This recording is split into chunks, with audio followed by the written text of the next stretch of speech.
ہمارے آج کل نوجوان لڑکے بڑے بڑے بال رکھ لیتے ہیں،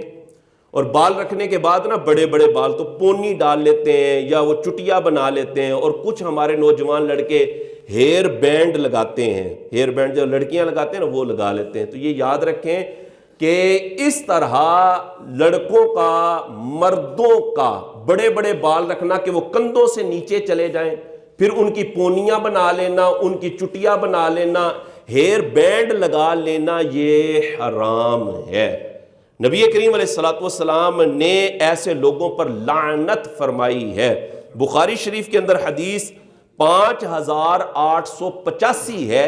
کہ جس میں نبی کریم صلی اللہ علیہ وآلہ وسلم نے لعنت فرمائی ان مردوں پر جو عورتوں کی مشابہت اختیار کرتے ہیں، اور ان عورتوں پر لعنت فرمائی جو مردوں کی مشابہت کرتی ہیں۔ اگر مرد عورت کی مشابہت اختیار کرے گا جی تو پھر بھی اس پر لعنت ہے، اور اگر عورت مردوں کی مشابہت اختیار کرے، یعنی عورت اگر چھوٹے چھوٹے بال رکھ لے جس طرح مرد رکھتے ہیں، تو یہ اس کے لیے ناجائز اور حرام ہے۔ اور اگر مرد پٹھے کام شروع کر دیں، اللہ نے بھائی مرد بنایا ہے، آپ لڑکے ہیں، ماں باپ نے پتہ نہیں کتنی دعائیں کی تھی کہ یا اللہ پتر عطا کر دے، پتر پیدا ہویا تے اس زنانیاں نے کام شروع کر چھڑے سے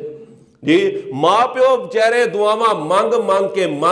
یا اللہ پتر دیں، یا اللہ پتر دیں۔ میں ایک بات یہ بھی کہتا ہوں کہ اگر دعا مانگے نا اللہ سے تو نیک اولاد کی دعا مانگنی چاہیے کہ یا اللہ نیک دویں تے